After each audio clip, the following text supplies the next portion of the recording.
Gatusan ka mga residente sa Mandaue naabagan sa outreach program nga gilusad sa Mandaue City Police. Gihimo sa gawa sa CICC compound ang kalihukan kaganiha nga parte sa pagtabang sa ahensya sa mga komunidad.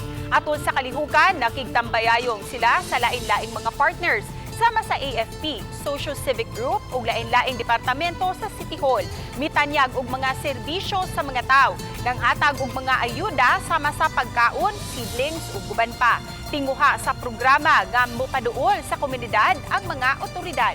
Subay usab niini nag-awhag sila sa katawhan nga mo kooperar sa mga otoridad kung aduna may kadundahang mabantayan sa ilang mga lugar.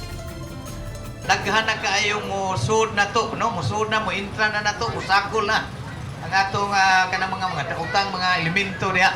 So gikinahanglan ang partisipasyon, no?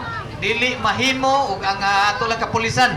Kung kining tanan naay malasakit sa usa-usa, makuha nato ang kahabsay ug kalinaw sa ato ang lugar ug kini mo resulta sa mas malambuon nga syudad sa Mandaue.